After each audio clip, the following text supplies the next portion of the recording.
उसी समय वो खोला पोथा और लगा सुनाने संस्कृत में। पहले तो आप पढ़ा, फिर से देखा भैया तो बात बिगड़ी, सारी साची मत है। पर उस समय यही हमें परेशानी थी कि आम जनता शिक्षित नहीं थी। परमात्मा किसने समझावर क्यों कर बतावा कि सच्चा लिखा और ये झूठ बोल रहा है, ये मैं ऋषि की फीत लाकर झूठ बोल रहा है। यह है शिव पुराण, सचित्र मोटा टाइप, केवल हिंदी। नीचे देखो, गीता प्रेस गोरखपुर से प्रकाशित है और इसमें इसके प्रकाशक कौन है? ये वही है, संक्षिप्त शिव महापुराण। नीचे देखो, संपादक हनुमान प्रसाद पोदार। और कहाँ से इसका प्रकाशन हुआ है? ऊपर देखो, प्रकाशक गोविंद भवन कार्यालय, गीता प्रेस गोरखपुर, यहाँ से ये प्रकाशित है। मुद्रक गीता प्रेस गोरखपुर। और इसके पृष्ठ नंबर यहाँ से पढ़ेंगे। ये पृष्ठ नंबर 100 पर देखें, यहाँ नीचे आए, ये रुद्र संहिता, ये है संक्षिप्त शिवपुराण। इधर देखो रुद्र संहिता, और यहाँ नीचे आ जाए, ये 6वां अध्याय है। इन्होंने अध्याय को नीचे जाकर लिखा, यहाँ देखना। अब ये कौन बोल रहा है? शिवपुराण को ब्रह्मा जी बोल रहे हैं। शिव जिस परब्रह्म के विषय में ज्ञान और अज्ञान पूर्ण उक्तियों द्वारा इस प्रकार विकल्प किया जाता है, उसने कुछ काल के बाद द्वितीय की इच्छा प्रकट की। उसके भीतर एक से अनेक होने के संकल्प उदित हुआ। तब उस निराकार परमात्मा ने अपनी लीला शक्ति से अपने लिए एक मूर्ति आकार की कल्पना की। जिसको तुम निराकार कहते हो वो फिर आकार बन गया। आकार में क्या बना? जो मूर्ति रहित परब्रह्म है उसी की मूर्ति है। जिनमें आकार अर्थात भगवान सदाशिव हैं। यु काल गुप्त रहता है और यहाँ शिव ब्रह्मा विष्णु रूप धारण करके ही लीला कर देता है। तो ये कहते भगवान सदाशिव है। वो निराकार भगवान जब आकार में आया तो भगवान वो सदाशिव बन गया। अर्वाचीन और प्राचीन विद्वान इन्हीं को ईश्वर कहते हैं। उस समय एकाकी रहकर सब इच्छा अनुसार विहार करने वाले उन सदाशिव ने अपने विग्रह से स्वयं ही एक स्वरूप भूता शक्ति की सृष्टि की, यानी अपने शरीर से एक स्त्री निकाली जो उनके अपने श्रीअंग से कभी अलग होने वाली नहीं थी। उस पराशक्ति को प्रधान भी कहते हैं, प्रकृति भी कहते हैं। गुणवती माया बुद्धि तत्व की जननी तथा विकार रहित बताया गया है। वह शक्ति अंबिका कही गई है। उसी को प्रकृति सर्वेश्वरी और त्रिदेव जननी है। तीनों देवताओं की माता, त्रिदेव ब्रह्मा विष्णु महेश की जननी माता, नित्य और मूल कारण भी कहते हैं। सदाशिव द्वारा प्रकट की गई उस शक्ति की 8 भुजाएं हैं। कति स्पष्ट कर दिया, किसी का शंका न रह जाए कि दुर्गा के विषय में ये सब कहानी कही जा रही है। और ये सदाशिव कौन है? ये काल रूपी ब्रह्म। नीचे देखो,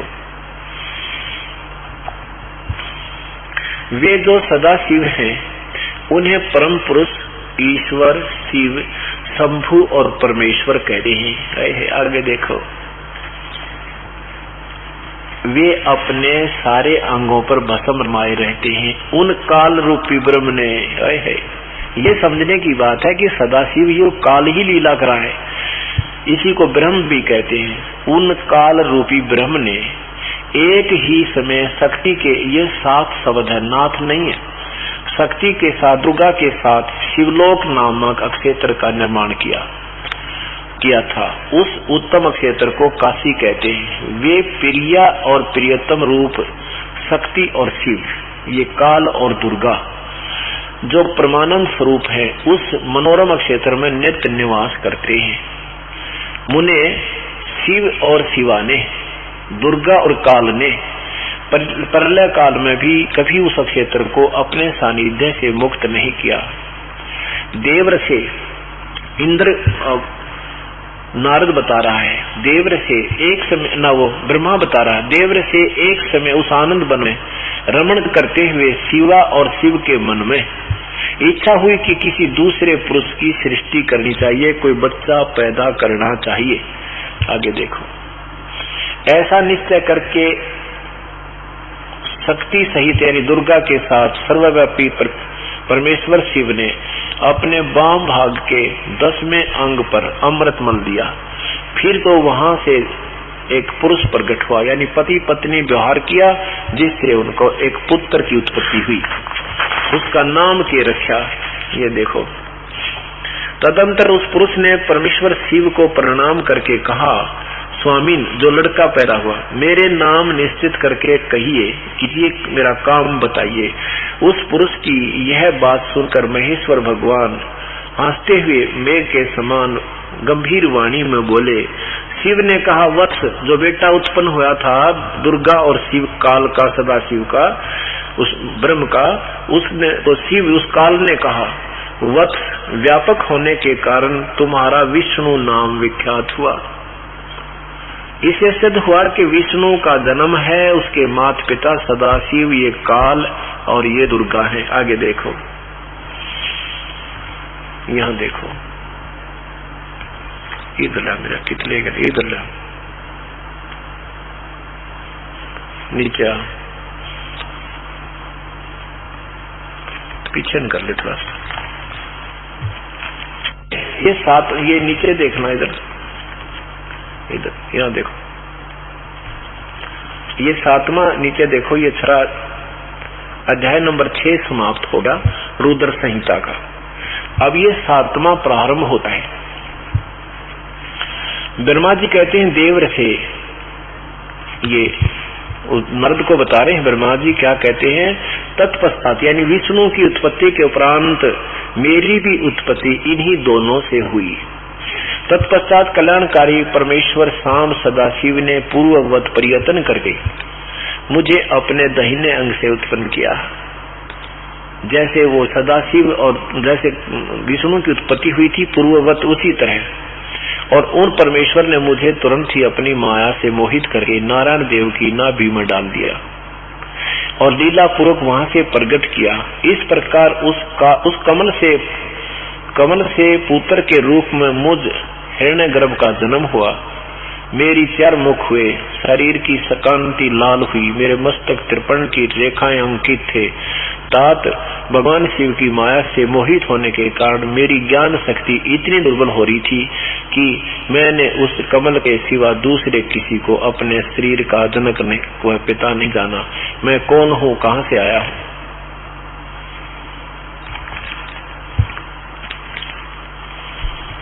मैं किसका पुत्र होकर उत्पन्न हुआ हूँ, किसने इस समय मेरा निर्माण किया है। अब इससे क्या हो गया कि ब्रह्मा और विष्णु जी की उत्पत्ति सदा शिव अर्थात काल रूपी ब्रह्म थे और दुर्गा से प्रमाणित कर दी इस शिव महापुराण में। इसमें ये लेखक असमंजस में गिर गया कि शिव से शिव की उत्पत्ति कैसे लिखूं।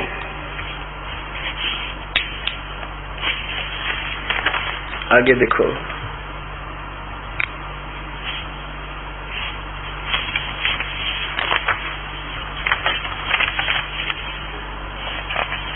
अब हम आपको थोड़ा हिंट ही देंगे, वैसे तो इसमें बहुत मसाला है। अब यहाँ देखिएगा, अब ये 9वां अध्याय है, अध्याय नंबर 9 में लिखा है, इस प्रकार ब्रह्मा विष्णु तथा रुद्र इन तीनों देवताओं में गुण है। इस प्रकार ब्रह्मा विष्णु और रुद्र इन तीन देवताओं में गुण है, परंतु वह शिव, ये चौथा कौन है, ये समझने वाली बात है। परंतु वह शिव गुणातीत माने गए। ब्रह्मा विष्णु और ये रुद्र यानी शंकर, इनमें तो गुण है देवताओं में, और वो चौथा गुण है, वो चौथा जो भगवान है वो इनसे न्यारा है। अर्थात ये चारों ही, ये तीनों ही ब्रह्मा विष्णु महेश दुर्गा और इस काल के पुत्र हुए। और अभी आपने पढ़ा था इस शिव पुराण में कि ये दुर्गा त्रिदेव जननी है, त्रिदेव जननी, तीनों देवताओं की माँ। अब देवी भागवत महापुराण देखिएगा, इसमें कति स्पष्ट कर दिया। हे भगवान, कहते एक ब्रह्मा और देखा, एक विष्णु और देखा, एक शिव जी और देखा। वो शिव जी कौन है? एक और जो देखा वही ये चार यहाँ आपके सामने आए हैं, यही वेद वहां दिया जाएगा। ये क्लियर कर देगी, बिल्कुल स्पष्ट करेगी। श्री देवी भागवत केवल हिंदी, सचित्र मोटा टाइप, गीता प्रेस गोरखपुर से प्रकाशित है। अब हमें यही लाभ हुआ है शिक्षा का और आधुनिक उपकरणों का। ये काल में चार टकराए थे जीवों जान खाते कि ये सारा दिन बकवाद सुने जाएंगे, टीवी टैवी या फिल्म बना दिए, किसी टाइम भी ऑन कर ले टीवी ने, सारे गाने बजाने बकवाद भरी पावे, कोई किसी टाइम सुन लो। और ये हमारे काम आगे इससे का लठ से के सिर पर लग गया कि अभी ये आधुनिक उपकरण हमारे काम आगे, सब अपने बहन भाइयों को अपने परमात्मा की महिमा क्या दिखावाएंगे। सब अक्षर ज्ञान सबको है ही आज, और 10 भेज दिया इसका निर्णय करने के लिए, 2 मिनट में समझ में आ जाएगी। बना बड़ा मसाला, निकला निकला मक्खन मिलेगा आपको, और खाइयो उंगली चाटियो। ये देखना श्रीमद देवी भागवत, सचित्र मोटा टाइप, केवल हिंदी। संपादक है हनुमान प्रसाद पोदार, चिमन लाल गोस्वामी, और प्रकाशक हैं इसके गोविंद भवन कार्यालय, गीता प्रेस गोरखपुर। इसके तीसरे शकंद में, तीसरे शकंद में बिल्कुल निर्णय दे रखा है।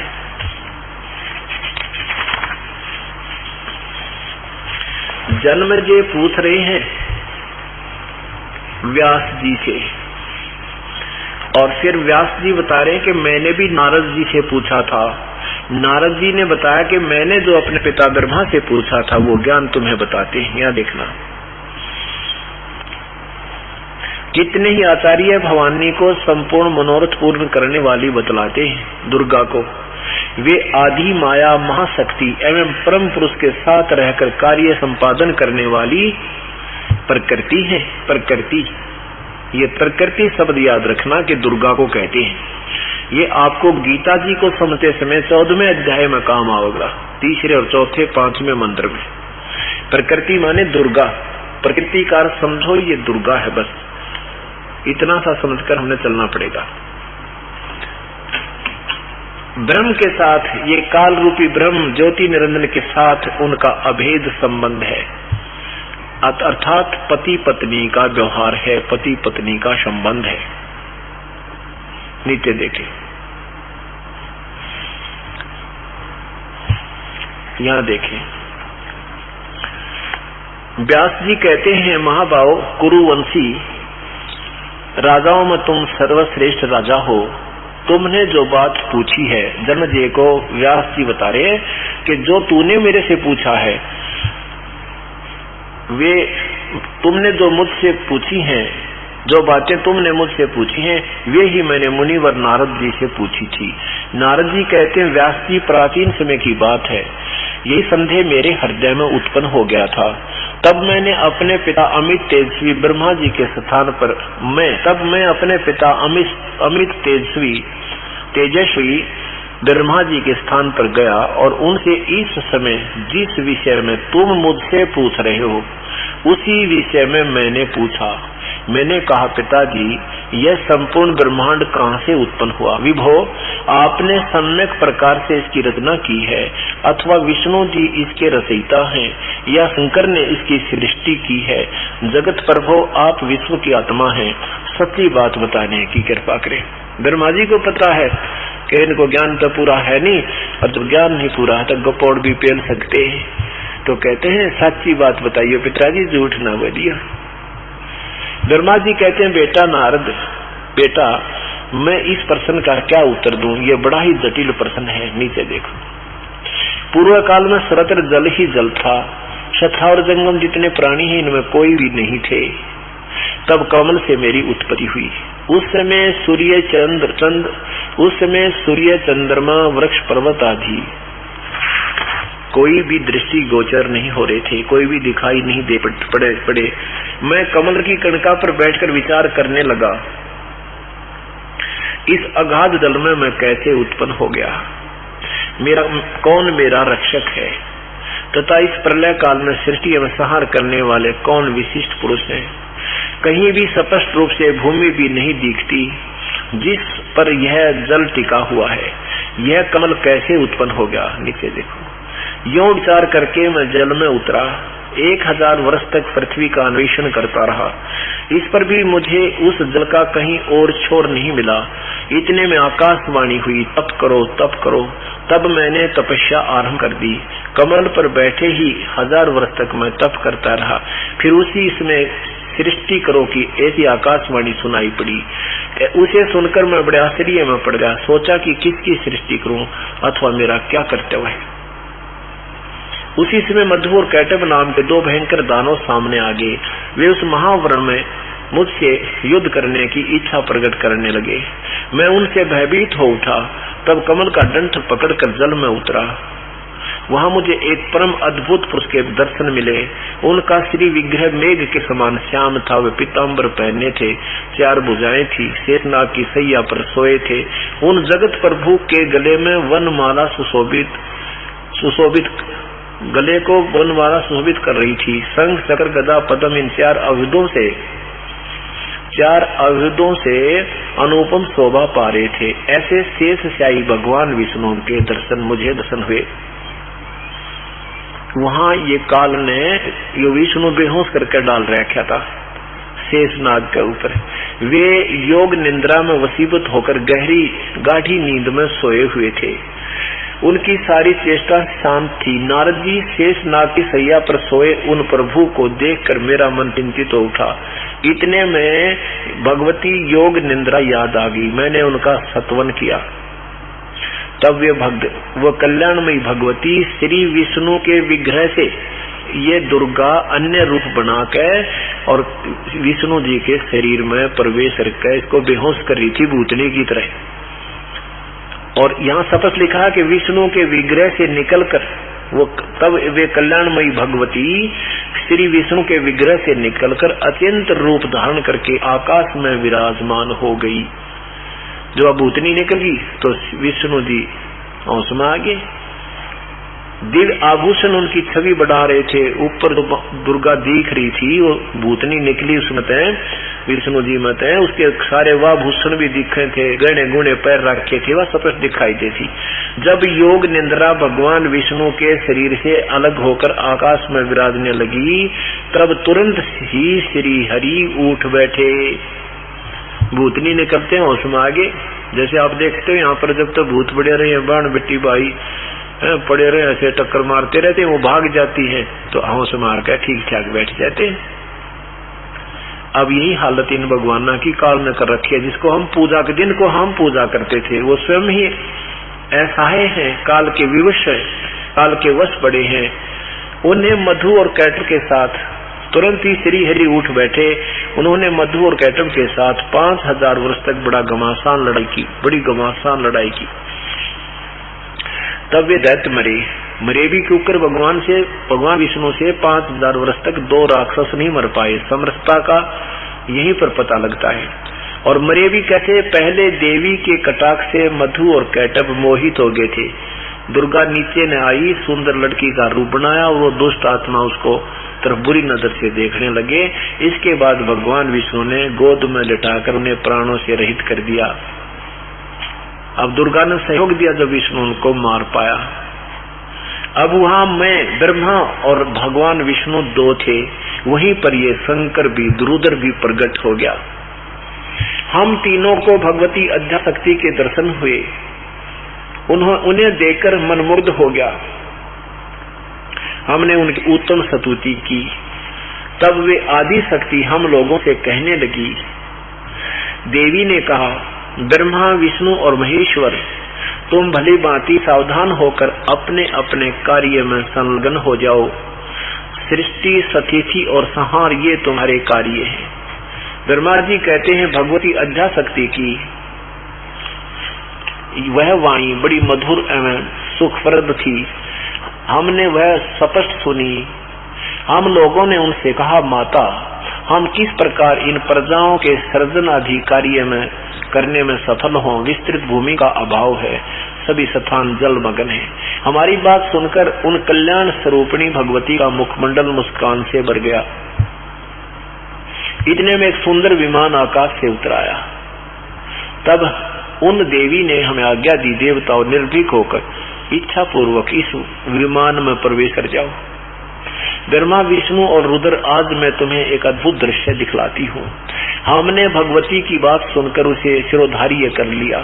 उस रतन जड़ित विमान पर चढ़कर हम लोग आराम से बैठ गए। यहाँ देखो, हम तीनों देवताओं को उस पर बैठा देखकर देवी ने अपने सामर्थ्य से विमान को आकाश में उड़ा दिया। अपनी शक्ति से दुर्गा ने आकाश में विमान उड़ा दिया। ब्रह्मा जी कहते हैं, मन के समान तीव्र गति से चलने वाला वह विमान जिस अपरिचित स्थान पर गया, वहाँ संपूर्ण फलों से लदे हुए अनेक सुंदर वृक्ष थे। नीचे देखो, अक्षण भर के बाद वह दूसरे सुंदर प्रदेश में पहुंच गया। देखा तो वहीं महाभाग इंद्र भी थे। उनके समीप उनकी प्राण प्रिय सती विद्यमान थी। उनके स्वर्ग सदृश को देखकर हम आश्चर्य में पड़ गए। अब वहां महास्वर्ग में चले गए। वहां पर एक और विष्णु था, एक और ब्रह्मा था, शिव जी था, इंद्र था। हम आश्चर्यचकित हो गए। नीचे देखो, इतने में हमारा विमान तेजी से चल पड़ा और वह दिव्य धाम ब्रह्मलोक में जा पहुंचा। वहाँ एक दूसरे ब्रह्मा विराजमान थे। एक ब्रह्मा विष्णु, एक ब्रह्मा एक विष्णु एक शिव तो विमान में बैठे। आगे फिर ब्रह्मलोक में कौन देखे, वहाँ एक दूसरे ब्रह्मा विराजमान थे। उन्हें देखकर भगवान शंकर और विष्णु को बड़ा आश्चर्य हुआ। भगवान शंकर और विष्णु ने मुझसे पूछा, चतुरानन, ये अविनाशी ब्रह्मा कौन है? मैंने उत्तर दिया, मुझे कुछ पता नहीं। सृष्टि के अधिष्ठा ये कौन है? भगवान, मैं कौन हूँ, ये कौन है और हमारा क्या उद्देश्य है? इस उलझन में मेरा मन चक्कर काट रहा है। जब इन ब्रह्मा विष्णु महेश ने न मेरा अपने बाप और माँ के विषय में इनको उलझाए बैठे तो आम जीव को कैसे रास्ता देंगे, ये सोचना भाइयों।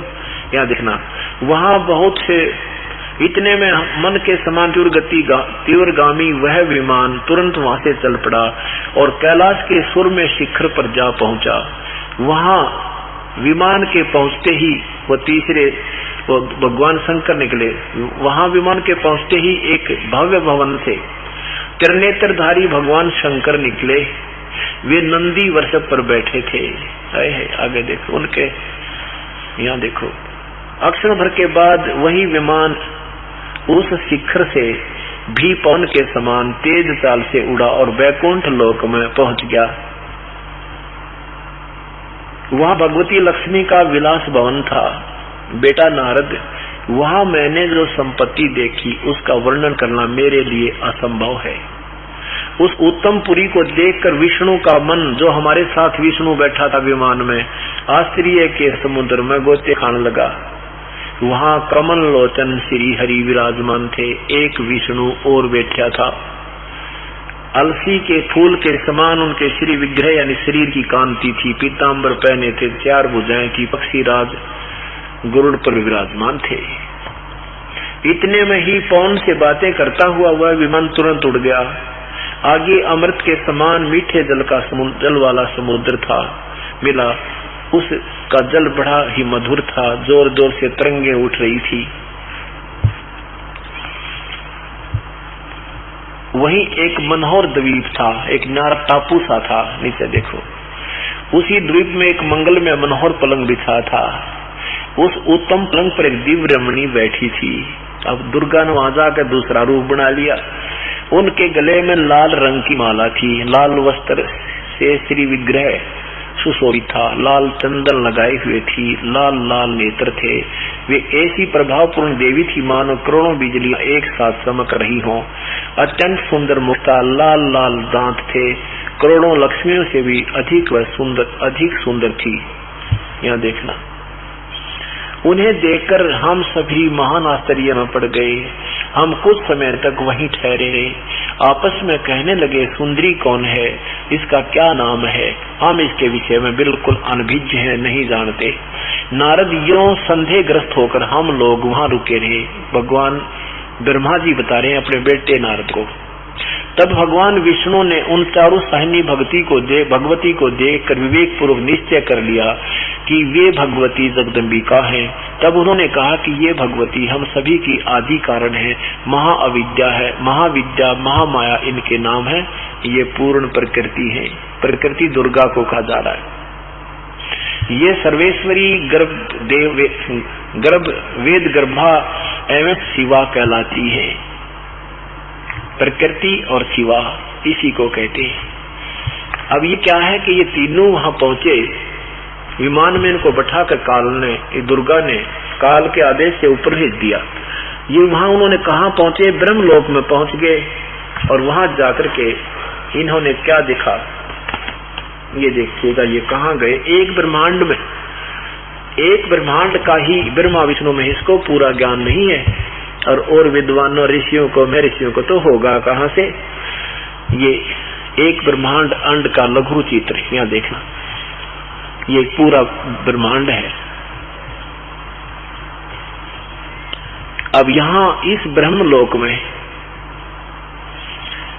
पहले इनका विमान यहाँ पहुंचा, ये महास्वर्ग में। इससे फिर ये कहाँ पहुंचे, इधर दिखाते हैं आपको। ये वही ब्रह्मांड का, ये सबसे पहले यहाँ पहुंचे और इसके बाद ये इसमें पहुंचे इंद्र महाद्वीप। इंद्र में, इंद्र का द्वीप है ये महास्वर्ग में। इंद्र देखा, एक और देवी देखी, इंद्र की पत्नी देखी। फिर वापस विमान यहाँ से आया। फिर यहाँ से चलकर ये विमान एक और गुप्त स्थान है काल का, जहाँ पर इसने 3 अक्षेत्र बना रखे हैं, एक रजोगुण प्रधान, एक तमोगुण प्रधान, एक सतोगुण प्रधान। अब यहाँ आ जाते हैं। ये सबसे पहले ब्रह्मा लोक, वहां काल जो महाब्रह्मा रूप में रहता है, अपनी पत्नी दुर्गा को महासावित्री रूप में रखता है। यहाँ देखा एक ब्रह्मा, और थोड़ा पीछे करो बस।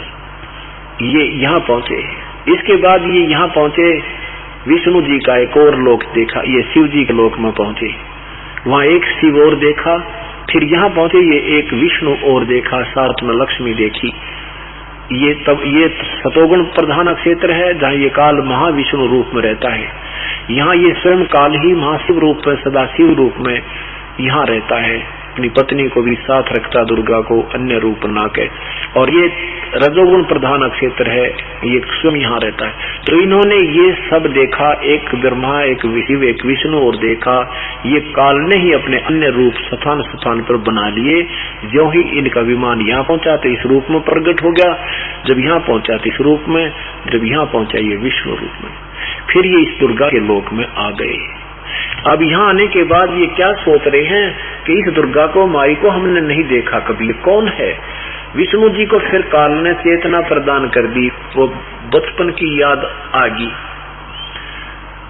तब उसको वो चेतना आई पिछले अपने छोटे जीवन में, क्योंकि काल ने क्या किया था दुर्गा के द्वारा, इसको इनको बेहोश करवा दिया था। जन्म जब ये थोड़े से बालक से थे, थोड़े से थोड़ा देखने, जब थोड़े बहुत समझने योग्य हुए, तभी इनको बेहोश करवा दिया। तो अब विष्णु जी को याद आई, हो ये तो अपनी माँ है, ये मुझे पालने में झुलाया करती और लोरी दे दे मुझे गाने सुनाया करती, ये तो अपनी माँ है।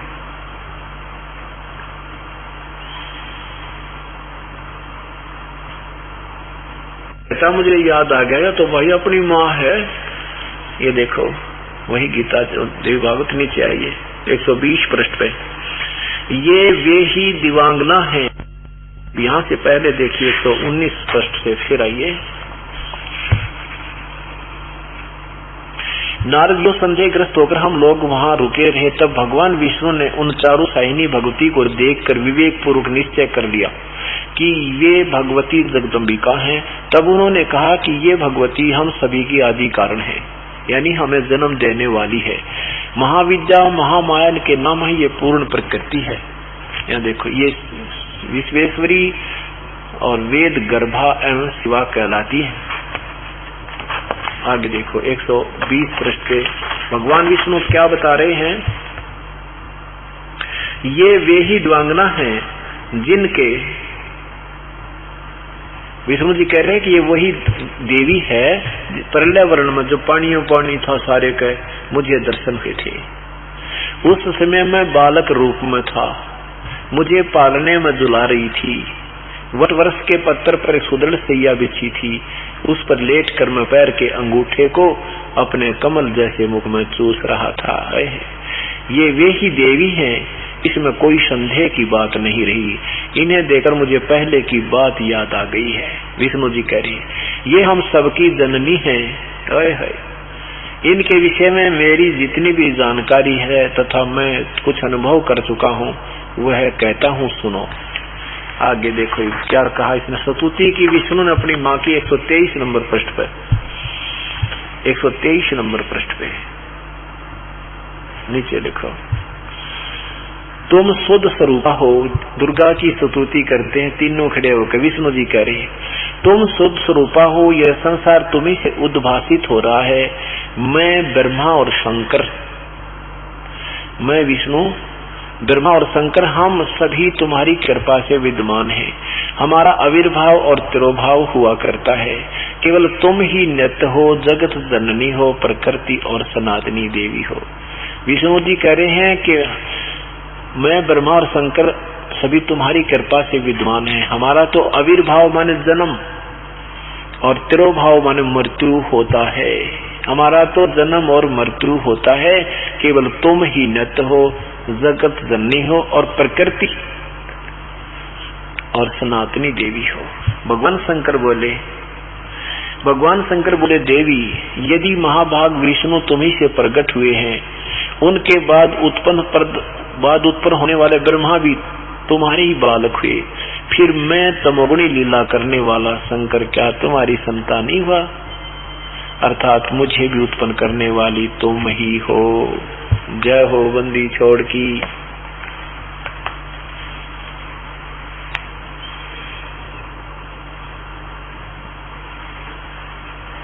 अब परमात्मा सर्वानंद से कह रहे हैं कि और पढ़, रुके क्यों है, और पढ़। वो पढ़ रहा है संस्कृत में और समझ रहा सारी अंदर ही अंदर, लेकिन मान बढ़ाई के भूखे ने अपनी उस सच्चाई को ऊपर नहीं आने दिया। परमात्मा ने कहा कि और निकाल ले, तू तो सारे पोथे साथ ले रहा है, गीता जी और निकाल ले। गीता जी के अध्याय नंबर 14 के मंत्र 3, 4, 5 में पढ़ कर सुना दे। सच्ची आत्मा था परमात्मा को साक्षी रख के,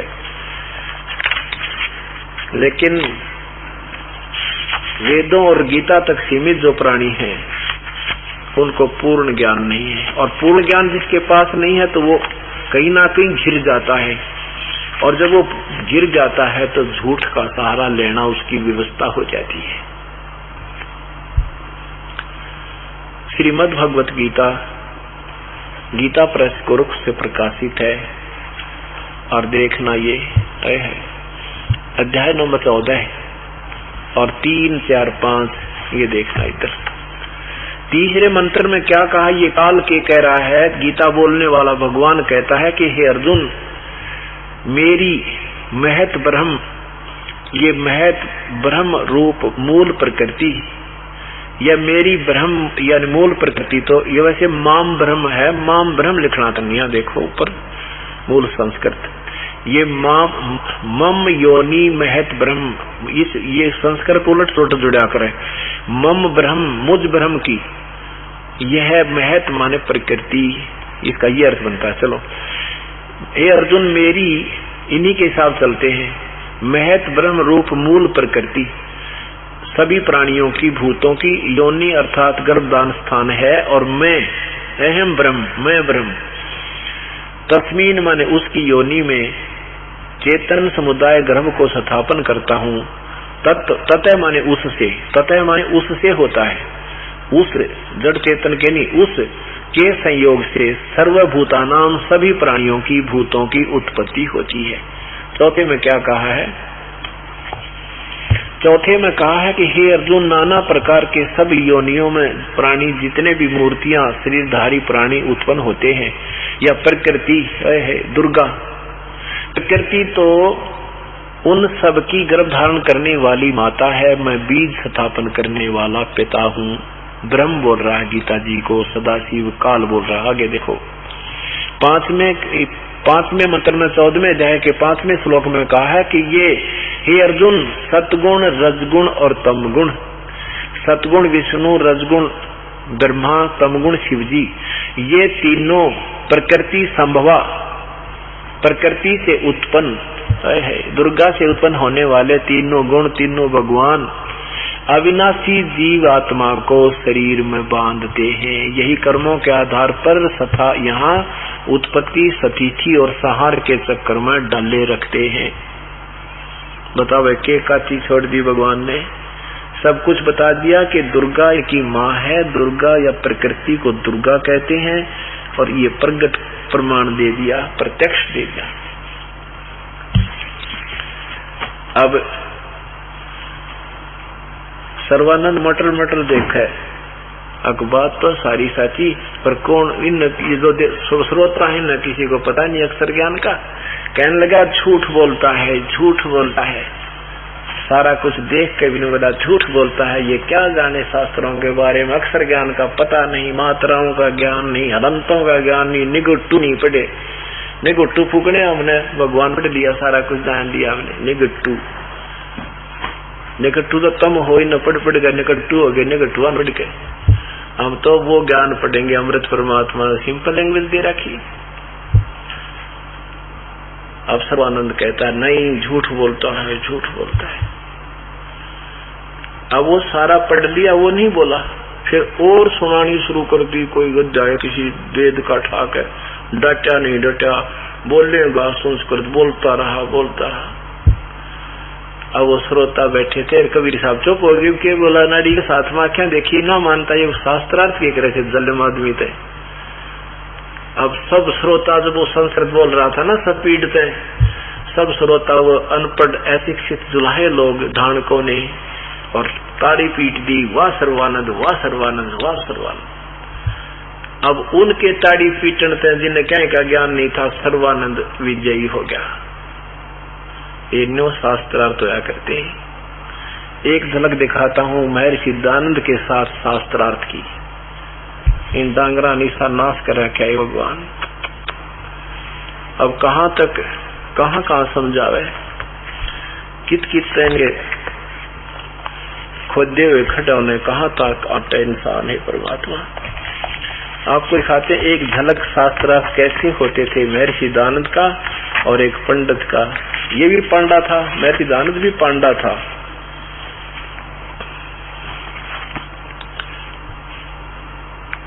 ये है श्रीमद दयानंद प्रकाश,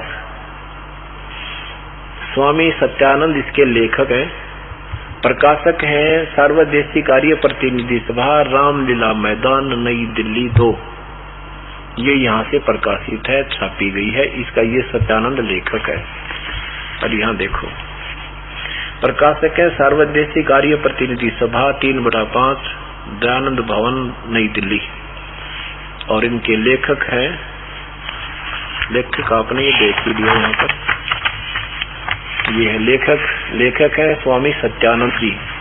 और प्रकाशक नीचे आप देखिए वही है, आर्य प्रतिनिधि सभा 3/5 महर्षि दयानंद भवन दिल्ली, नई दिल्ली। इसके 89 पृष्ठ पे शास्त्रार्थ की एक झलक दिखाते हैं। 89 पृष्ठ पे गंगा कांड में यहाँ देखिए क्या लिखा है कि 3 दिन तक प्रतिसाय कृष्णानंद जी और स्वामी जी का शास्त्रार्थ होता रहा। एक दिन एक कृष्णानंद नाम ब्राह्मण था उसके साथ, और इस दयानंद जी का शास्त्रार्थ हुआ। शास्त्रार्थ के समय किसी ने कृष्णानंद जी से कहा, महाराज महादेव पर जल चढ़ा आऊं। स्वामी जी ने बीच में कह दिया कि वहां तो पत्थर है, यहाँ तो पत्थर है, महादेव नहीं है।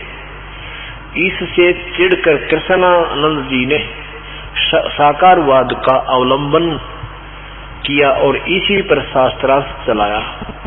स्वामी जी यानी दयानंद जी का तो ये मनचाहा विषय था। उन्होंने धारा प्रवाह संस्कृत बोलते हुए निराकार सिद्धांत पर धारावाहिक उन्होंने यानी स्वामी जी ने धारावाहक संस्कृत बोल दी दयानंद जी ने, यानी डटा नहीं डटा, बोलेगा बोलेगा बोलेगा। तो निराकार सिद्धांत पर वेदों और उपनिषदों के प्रमाणों की एक जड़ी विरोधी लड़ी विरोधी और कृष्णानंद जी को उनका अर्थ मानने के लिए बाधित किया। कृष्णानंद कोई प्रमाण नहीं दे सका, केवल गीता का यह श्लोक यदा यदा ही धर्मस्य ग्लानिर्भवति भारत यानी ये श्लोक सुनाता रहा कि मैं प्रकट होता हूँ जब धर्म की ग्लानि होती है, लेकिन नहीं सुना उसकी किसी ने। लोगों की ओर मुंह करके पढ़ने लगा। स्वामी जी यानी दयानंद जी गरज कर कहा, आप वाद मेरे साथ करते हो, इसलिए मुझे ही अभिमुख कीजिए।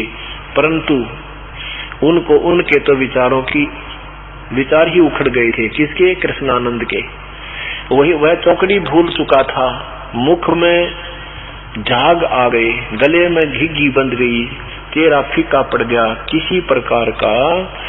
किसी प्रकार लाज रह जाए। इससे उसने तर्क शास्त्र की शरण लेकर के स्वामी जी को कहा, अच्छा तो लक्षण का लक्षण बताइए। स्वामी जी ने उत्तर दिया कि जैसे कि कारण का कारण नहीं, वैसे ही लक्षण का लक्षण नहीं। लोगों ने अपनी हंसी से सारे दांतरे काट दिए, जिन्हें ज्ञान का ज्ञान नहीं था, वो श्रोता घोड़े वालों ने अपनी हंसी से दांतरे निकाल दिए, हा हा हा हा कह दिया, और कृष्णानंद जी की हार प्रकाशित कर दी और वह घबरा कर वहां से चलता बना। अरे वाह कितना बढ़िया ठोक ठोक कर जचा जचा के लिख रखा कि ऐसे विजयी हो गए श्री स्वामी दयानंद जी। और किसने फैसला किया? अनजानो जी, संस्कृत जानते भी कोई नहीं थे, और उन्होंने हंसी कर दी। और अब सर्वानंद वो कृष्णानंद तो ठीक उठ गया, मूर्ख गेला कौन माथा मारा। जब वो शास्त्रार्थ करता सही कह रहा है कि गीता में परमात्मा साकार लिखा है कि जब भी धर्म की ग्लानि होती है अर्जुन परमात्मा प्रकट होता है,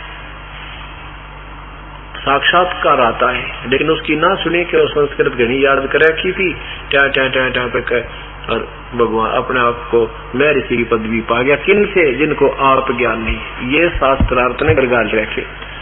अब इनका वो याद आवे शास्त्रार्थ कर दे, शास्त्रार्थ करी, शास्त्रार्थ हो रहा उत्तर दो जनता को, उत्तर तो इनके पास है नहीं।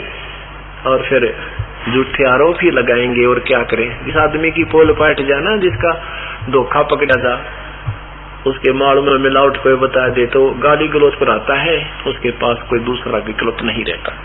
लेकिन अब इनकी दाल गल नहीं रही कि समाज शिक्षित है, अब इनको धिक्कार रहे हैं, इनकी सबकी बोलती बंद होगी।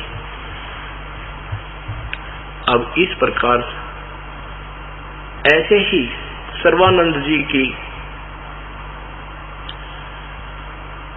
विजय घोषित कर दी उन अशिक्षित जुलाहों ने, और फांसी करके ताड़ी पीट कर जय जयकार लगा दी। सर्वानंद जीत गया और कबीर साहब हार गए।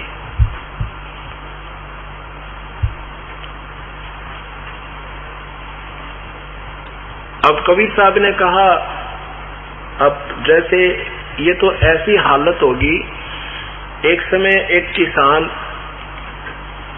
का पुत्र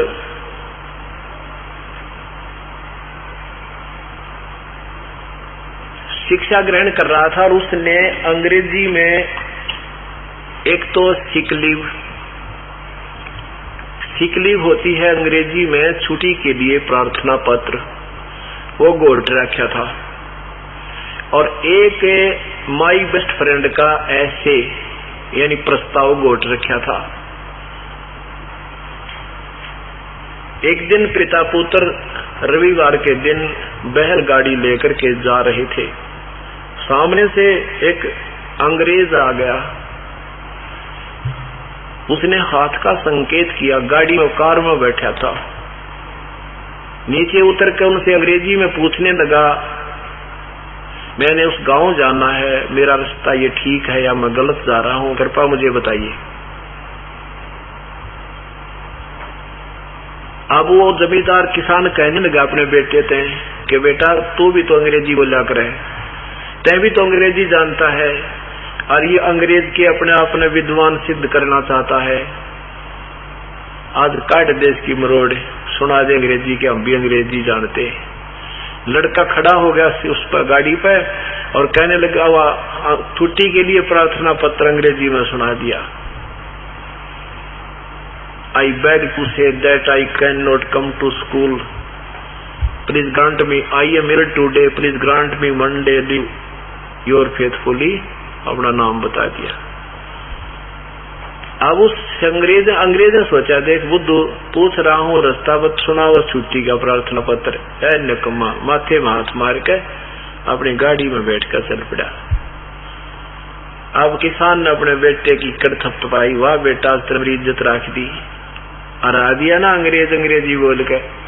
तब बेटा बोला पिताजी के है वो तो माई बेस्ट फ्रेंड और याद था, यो गाड़ी छोड़ेगा भाग जाओ, जब वो सुना दूं रहे। तो ऐसे ये शास्त्रार्थ करा करते थे। प्रश्न कुछ है, उत्तर क्या दे रहा है। परमात्मा ने दो बात पूछी थी, कौन ब्रह्मा का पिता है, कौन विष्णु की माँ, शिव जी का दादा कौन, हमने दे बता। उत्तर था ही नहीं, फिर टै टै करें और क्या करें।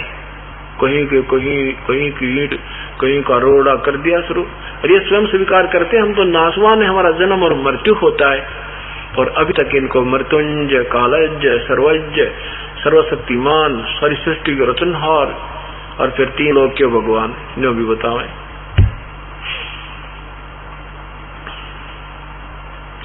अब परमात्मा ने कहा भाई ठीक है सर्वानंद, आप जीत गए, मार गया,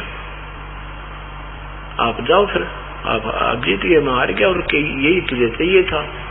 सर्वानंद जी कहने लगे ऐसे नहीं जाने वाला, मैं पक्का काम करके चलता हूँ, पहले मुझे लिख कर दो कि मैं हार गया, सर्वानंद जीत गया। परमात्मा बोले भाई ये भी आप ही लिख लो, मैं तो अशिक्षित हूँ, मैं क्या लिख कर दूंगा, आपको अंगूठा लगा दूंगा।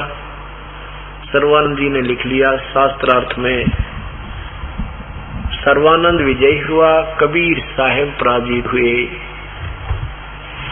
अंगूठा लगवा कर भगवान का अपनी माँ के पास आ गया।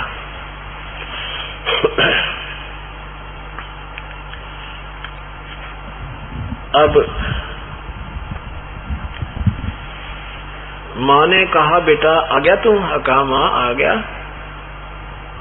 क्या रहा तुम्हारा? कि वो तो जाते हाथ जोड़ गया मेरे आगे, आपका गुरु जी तक जाते हाथ जोड़ दिए ने बोला भाई तू जीता मैं हारा, और देख ये लिखवा लिया। तो माँ ने कहा बेटा पढ़ कर सुना दे मुझे, एक के लिखवा के लाया तू। उसमें क्या लिखा पाया कि शास्त्रार्थ में सर्वानंद पराजित हुआ, हार गया, और कबीर परमात्मा जीत गया। उसकी माँ बोली रे तू कह रहा था मैं जीत का आया हूं, तू तो बेटा हार का रहा है, अब तो हार कर आए हो।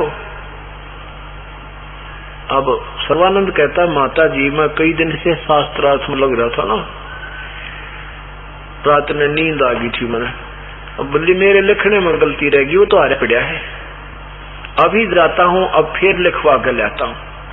अब बैल को तो घर बांध गया, फिर गया, जाकर कहने लगे आपके कबीर, परमात्मा को कहते हैं कबीर मेरे से लिखने में गलती होगी, मैं उल्टा लिख ले गया, एक बार फिर लिखूंगा, फिर दस्तक करने पड़ेंगे। आपने कहा जी कई बार करवा लो महाराज जी, आप जीत गए मैं हार गया, अब सच को कैसे हम मना करेंगे, आप कभी लिखवा लो। फिर लिख लिया अच्छी तरह सोच समझ कर, शास्त्रार्थ में कबीर साहब हार गए, सर्वानंद विजयी हुए, दस्तक करा लिए। फिर जाकर के अपनी माँ से कहता ले माँ अब तक खूब ध्यान से लिख कर ले आसू, अब बेटा पढ़कर सुना देता है। पढ़कर सुनाने लगा, उसमें फिर वही अक्षर पाए, शास्त्रार्थ में सर्वानंद हार गया, कबीर साहब जीत गए। इसकी माँ बोली रे बेटा तू कितने रस्ते में लिख कर नहीं लावा है, वहां तक पहुंचा भी है कि नहीं पहुंचता तू? सर्वानंद कहने लगा माँ के बताऊं, मैं तो कई दिन से नींद नाद में रह रहा था और आलसा बन गया, गलती हो इबका फिर लाता हूँ लिखवा के। अब तीसरी बार तो फिर गया परमात्मा से कहा, कबीर साहब मेरे से गलती होगी, लिखण में फर्क रह गया, मैं कई दिन से शास्त्रार्थ में रात दिन चलता रहा, आलस बन गया, मैंने गलत लिख लिया। परमात्मा बोले आजा बैठ जाए, फिर रात होगी और सवेरे लिखूंगा।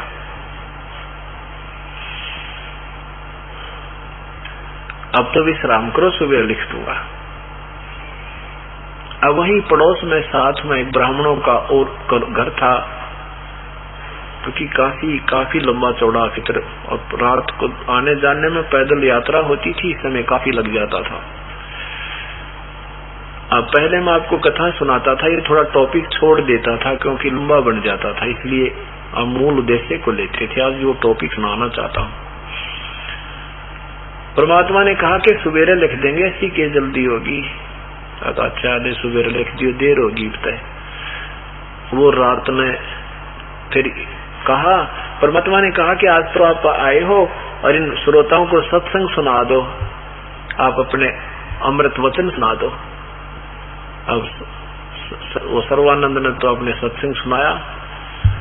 क्या कहता है कि अंत समय में जो परमात्मा का ध्यान करता हुआ, उसका नाम लेता हुआ शरीर छोड़ता है, वो प्राणी परमात्मा को प्राप्त होता है, स्वर्ग में जाता है। अंत समय में जो परमात्मा का जाप नहीं करता है, वो नरक भागी होता है। इस तरह के टॉपिक छेड़ का अपना सत्संग सुनाया। फिर वो अपने साथी ब्राह्मण के घर जाकर विश्राम किया, और जिस ब्राह्मण के घर पे वो रुका, उस ब्राह्मण का लड़का परमात्मा से उपदेशी था। उस लड़के ने आकर सुबह बताया परमेश्वर को कि परमात्मा मेरे पिताजी ने और इस सर्वानंद ने रात ने तो मुर्गा खाया और शराब पी, दोनों ने। परमात्मा बोले बेटा के बताओ मेरे, तो तू देख इन ब्राह्मणा के लक्षण।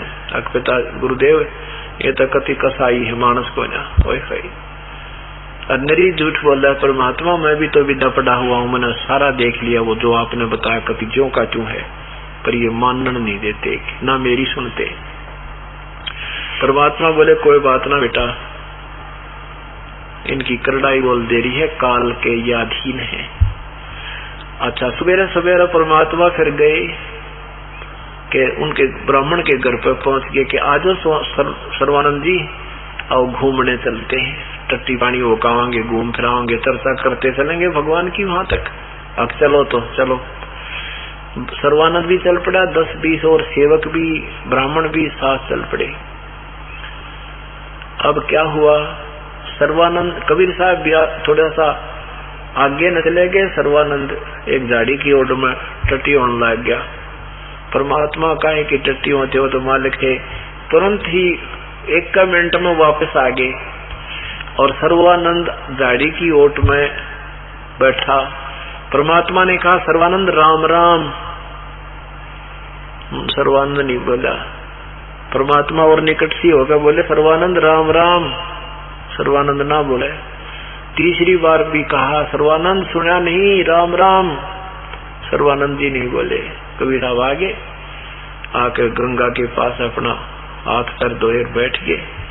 सर्वानंद आया, पहले हाथ धोए, फिर नहाया, नहाकर फिर ने बोला और फिर लोटा मांझा, गुणी होती लोटा मांझा,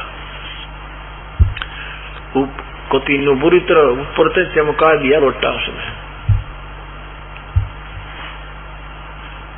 परमात्मा से कहने लगा सर्वानंद के कबीर तुझे कोई अकल दी है भगवान ने?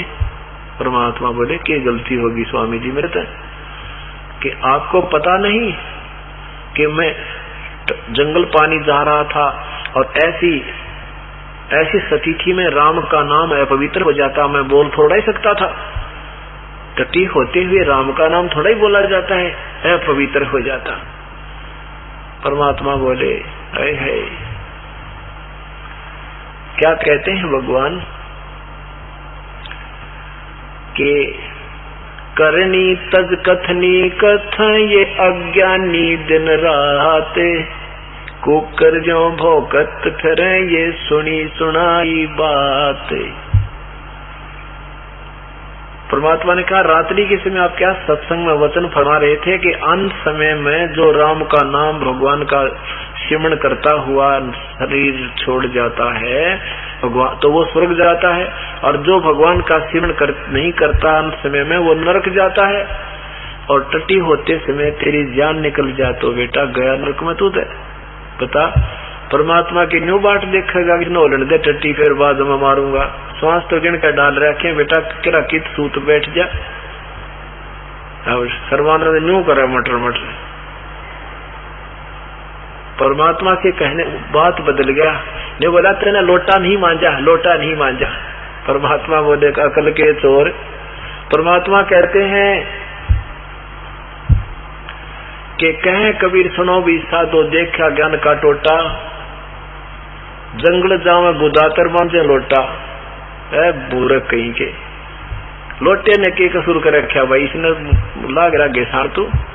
परमात्मा उठ कर चल पड़े। सर्वानंद और भी श्रोता साथ थे श्याम के, उसके प्रवचन सुनकर ना डलावे थे। तब वो नबी देखा रहा सचमुच तो उल्लू बोल रहा कि मेरे कहे कुछ। उसके बाद दौड़ भी कटवा दी भगवान ने, वहां उसकी पालिश भी तरवा दी सिंपल लैंग्वेज में। तो संस्कृत तो वो नहीं जाने थे बोले बाढ़े आदमी। इस बात ने तो पकड़ गया रात ने तो न्यू कहा था भाई अंत समय में जब श्वास भगवान नहीं बजा अंत समय में मर गया तो वो नरक जाता है। और टट्टी होती आना भाई 10-5 मिनट चला गया झाड़ कर जब मर जाता है फिर तो गया नरक में। तो परमात्मा कबीर साहब कहते हैं श्वास उश्वास में नाम जपो, श्वास उश्वास में नाम जपो, व्यर्था श्वास मत खो, ना बेरा इसे श्वास को हो, आवण हो के न हो। नाम उठत नाम बैठत नाम सोत जागवे, नाम खाते नाम पीते नाम से ती लागवे। शास्त्र सिमरण करना, खाना पीता बात किसी प्रकार भी विसर्जन कर रहे, बाथरूम जा अपना भगवान ने सांस में सुमन में याद रखा है। अब सर्वानंद बोला अब लिख कर दे दे मनोवार हो वैसे। परमात्मा बोले लिख लो। परमात्मा उसने फिर लिख लिया। शास्त्रार्थ में सर्वानंद विजयी हुआ और कबीर साहब आ गए। खूब 3-4 बार पढ़ के फिर अंगूठा लवाया, एक गवाह के भी दस्तक करा लिए। अब उसने सोची भाई यहाँ मैं ठीक लिख के ले जाता हूँ और घर में जाते ही के बिजली गिरे, ये अक्सर उलट पुलट क्यों कर हो जाए। अब उसने देखा बाहर से पढ़ने लगा, गेट में प्रवेश करने तो पहले तो क्या पढ़ता है बिल्कुल सही लिखा है। ऐसे पढ़ता पढ़ता क्योंकि 2 बार झटका लागे आदमी की घिग्गी तो बन जाती है, सोचा देखूंगा कि ऊपर बदल जाती है। न्यू पढ़ता पढ़ता और माँ सुनाऊ, अब सुना बेटा सुनाऊ, अब सुना। नो कहते कहते कहा ठीक है अभी तक। तो माँ के सामने जाकर कहने लगा शास्त्रार्थ में जब मैं के ऊपर पहुंचा